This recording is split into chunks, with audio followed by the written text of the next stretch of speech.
Partai Golkar dan juga sebagai Menko, itu pasti akan menjaga partai sebaik-baiknya. Karena itu tiba-tiba semalam bukan hari ini, semalam dinyatakan itu mundur, pasti ada alasan yang seperti saya katakan tadi, alasan, tekanan, ancaman, yang apapun ya, yang bisa ya kuat itu. Karena kalau alasan organisasi saya kira tidak ada. Jangan lupa beliau telah berhasil menaikkan kursi Golkar itu hampir 20 kursi, 17 kurang lebih kursi. Dan itu prestasi yang dibanggakan oleh para kader-kader Golkar.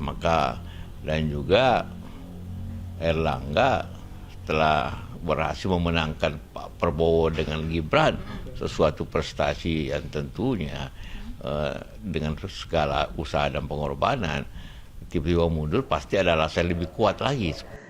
Baik, bisa kita lanjutkan Mas Heri. Nah, tanggapan Anda, satu sisi kalau kita melihat statement dari Pak JK, kemudian preskonnya Pak Erlangga, menambah kursi menjadi 102 kursi di DPR, menjadi peringkat kedua, menjadi partai juga yang ikut berkorban ya, berjuang memenangkan Prabowo Gibran. Tapi kayaknya itu nggak prestasi yang cukup untuk menjaga kursi ketumnya Pak Erlangga gitu.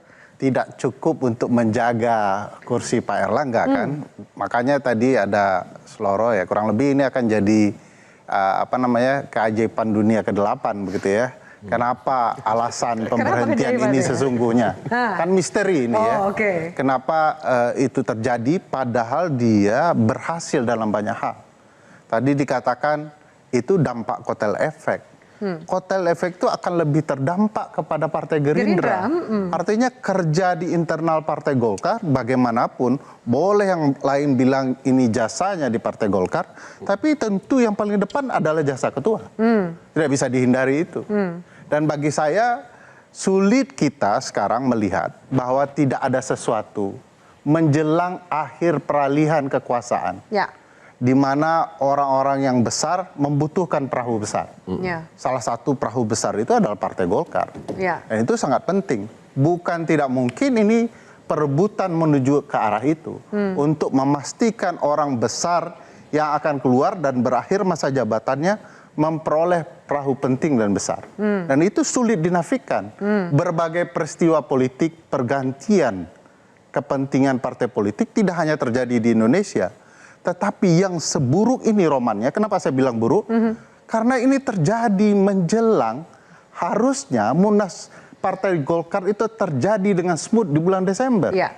Ini semua teman-teman partai politik yang berpengalaman. Mereka tahu cara kerja partai politik yang soft. Yang terbaiknya tunggu saja Desember. Tapi ada yang nggak tahan. Kenapa nggak mau ditunggu? Ya karena Oktober ada peralihan kekuasaan itu, perahu besar perlu didapatkan agar berlayarnya juga nyaman menjelang kekuasaan nantinya. Nah perahu besar ini dibutuhkan. Yang sebesar Partai Golkar hanya Golkar, karena perahu besar lainnya PDIP tidak mungkin direbut. Gerindra pun nggak mungkin. Jadi harus diakui bahwa ini ada upaya untuk menekan Partai Golkar untuk kepentingan politik masa depan menguasai ruang ketatanegaraan kita. Padahal tugas ketatanegaraan kita semua nih adalah memastikan dampak konstitusional partai politik itu terjaga. Partai politik kita itu ada 6 kali disebutkan, beda dengan konstitusi dimanapun. Saking pentingnya. Nah tugas kita memastikan partai politik berjalan secara konstitusional. Berarti ini dibajak ini dibajak di tengah jalan nih, perahu besar nama Golkar. Apa alasannya Pak Erlangga sendiri tidak menyebutkan alasan kenapa dia mengundurkan diri. Ya alasannya itu, stabilitas transisi itu. Maka tidak mungkin kita menafikan ini ada permainan menuju stabilitas ke depannya. Sekali lagi kekuasaan itu sekarang bertumpu dan tertumpu di kursi Pak Jokowi. Jadi arahnya memang mungkin menjadi kendaraan baru Pak Jokowi. Pak Ridwan, ini suara-suara kayak gini ada juga nggak di internal Golkar? Saya tadi lihat Pak JK. Saya ini pimpinan Munas Partai Golkar pada waktu Pak JK terpilih jadi ketua umum. Dari 5 orang, ketuanya Pak Gaufur almarhum, 4 sudah mati, tinggal saya yang hidup ini sekarang. Karena waktu itu saya termuda, pimpinan Munas itu. Pak JK ini kapan jadi pengurus Partai Golkar? Kapan pengurus Golkar? Tidak ada. Terpilih, kenapa? Ya bisik-bisik. Pak SBY menginginkan Pak JK, Akbar Tanjung yang berjuang mati-matian memenangkan Partai Golkar 2004. Iya kan? Tapi Pak JK memenuhi syarat nggak Pak? Tidak memenuhi syarat. Menjadi kader? Tidak ada. Kapan jadi kader? Kapan jadi kader? Jadi Pak JK menjadi ketum tanpa menjadi kader? Tidak menjadi Pak JK Nah itu yang mau ditiru saat ini. Sebentar, Pak JK itu ada tercatat yaitu sebagai pendiri Sekber Golkar di Makassar. Sekber Golkar 6471 berubah jadi 71 jadi Golkar, 99 menjadi partai. Di dalam saat itu saya memimpin tidak memenuhi syarat. Akhirnya kami pimpinan Munas dan Sekjen rapat konsultasi ke Akbar Tanjung. Gimana Pak JK tidak memenuhi syarat? Dia bilang, Ridwan, Sekber Golkar Partai Golkar itu satu kesatuan. Masuklah dia. Tidak pernah jadi pengurus. Di mana coba? Kesebutkan tanggal berapa sampai kapan? Nggak ada. Pak Ridwan, tapi kalau tadi Bapak bilang bahwa ini kan lirikannya SBY, maunya JK, berarti sebegitu berpengaruh lirikan seorang presiden untuk menentukan siapa yang menjadi ketum Golkar. Betul, karena Golkar itu doktrinnya karya kekaryaan, karya siaga, gatra praja. Tahu artinya itu? Ini partai pemerintah.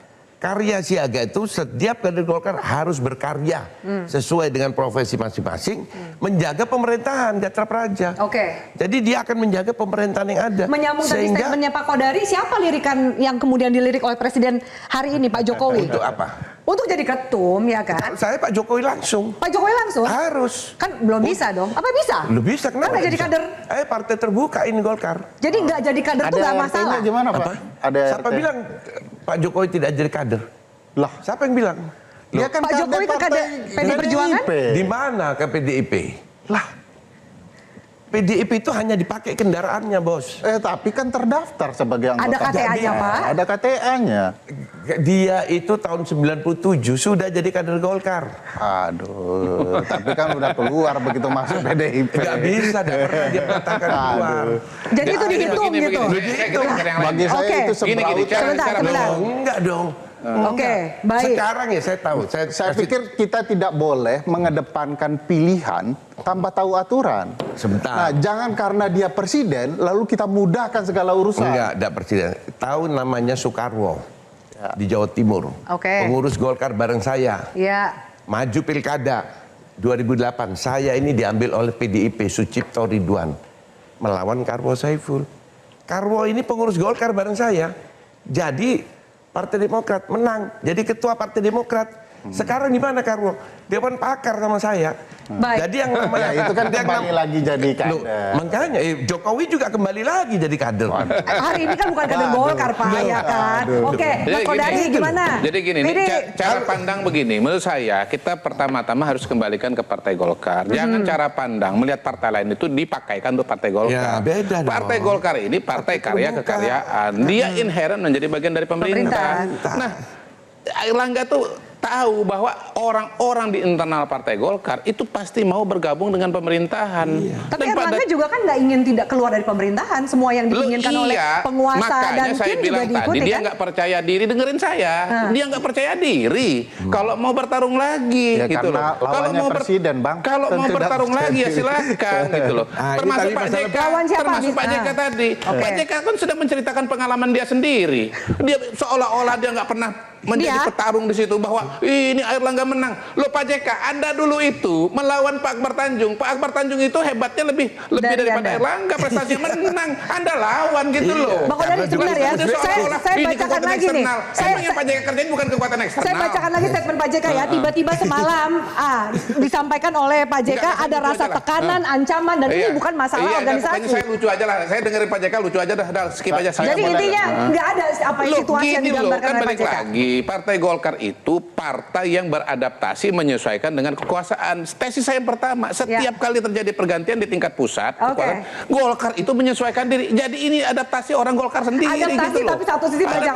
Saya melihat dua pernyataan beliau ini sudah mengklarifikasi semua hal. Mengenai bahwa ini jembatan untuk menuju Pak Jokowi menguasai Partai Golkar. Dan maksud dia bukan. Bagaimana kemudian? Kalau saya Pak Prabowo, beda-beda. Kalau saya Pak Prabowo. Kalau saya Pak Prabowo. Tadi apa di belakangnya juga ada Pak Jokowi dan Prabowo lah ya mundurnya Pilihannya bagi saya ini menakutkan karena kemudian partai demikian rupa dirombak demi memenuhi hasrat Pak Jokowi. Semua punya kepentingan. Bagaimana ini Partai Golkar? Kedua, sebentar. Ini baju lama fit dengan tubuh Partai Golkar. Karena style Pak Jokowi persis dengan style Pak Soeharto, dan itu cocok sekali dengan aroma Partai Golkar. Menguasai dan memenangkan segala lini dengan segala cara. Oke, baik, Mas Hensat, silakan ungkapkan pendapat Anda. Ini belum ngomong nih. Gini, saya kembali lagi ke pidatonya Pak Erlangga semalam. Ya. Itu ada misteri yang disimpan oleh Erlangga. Ya. Tapi kalau kemudian tadi Bang Kodari mengatakan dia nggak percaya diri sih, saya nggak yakin, karena banyak pemilik suara Golkar sudah menyampaikan dukungan untuk Erlangga pada saat Munas sebagai ketua umum lagi. Jadi kalau untuk percaya diri, saya nggak yakin. Itu kan pernyataan kemarin begitu taruh lagi ceritanya. Kayaknya Pak Erlangga nggak selemah itulah gitu ya. Nggak selemah itulah. Belum diteruskan, Mas. Sebentar dulu. Kecuali berhadapan dengan presiden. Nah, tapi kalau kemudian arahnya memang untuk jalan penguasa menguasai Golkar, itu mungkin masuk akal, karena itulah kenapa berhenti tiba-tiba. Karena mau ada yang masuk gitu ya. Nah, kalau kemudian memang sudah ada yang ingin masuk, ya Partai Golkar tinggal kita lihat aja sekuat apa Partai Golkar menghadapi keinginan orang luar untuk masuk. Jadi saya sekarang mulai mengerti juga kenapa kemudian. Tapi bukan orang luar loh. Ada Bahlil yang juga orang dalam, Agus Gumiwang jadi PLT juga orang dalam, Bambang Susatyo juga orang dalam. Iya, tapi kan dari tadi nggak disebut. Iya, ini kan Bapak yang sebut ya, biar jangan Pak Jokowi terus ya, orang dalamnya juga mengakomodir loh. Enggak, karena dari tadi kan yang disebut Pak Jokowi. Pak Prabowo. Saya kan nunjuk beliau. Saya nunjuk Pak Bahlil kok. Jelas. Jadi bahwa. Iya, saya nunjuk Pak Bahlil. Jadi kalau menurut saya, kalau memang arahannya sudah akan ada pergantian kepemimpinan di Golkar dan masuk Pak Jokowi, ya kalau memang itu kan tinggal diakui saja oleh Pak Jokowi, sehingga masalahnya selesai, tidak ada lagi misteri-misteri seperti hal-hal yang disampaikan spekulasi itu. Afi tadi kan, apakah ada jaksaan dan lain-lain. Menurut saya ya sudah, kalau memang Pak Jokowi mau masuk, ya sekarang seberapa kuat Golkar menahan itu. Kalau menurut saya apa yang dilakukan oleh Erlangga Hartarto itu sudah oke. Misalnya dia ingin Musara Jeksah yang kader Partai Golkar maju sebagai gubernur. Itu benar dong. Dia kan ketua umumnya. Dia pengen kadernya yang maju. Itu oke menurut saya. Dan itu memang ranahnya ketua umum. Nah, kalau kemudian tiba-tiba dia mengundurkan diri, sulit buat saya menganggap bahwa tidak ada kekuatan besar yang memang yang ngatur itu, mendesak itu. Dan akhirnya kan di malam ini di panggung demokrasi terbuka, memang ada kekuatan besar yang ingin masuk ke Golkar. Kekuatan besar itu kira-kira menggunakan kasus hukum nggak? Karena kan kemudian juga santer soal adanya panggilan ke kejaksaan, kasus minyak goreng dan lain-lain gitu. Nah, itu saya nggak ngerti apakah ada panggilan hukum itu. Main aman banget ya saya ya.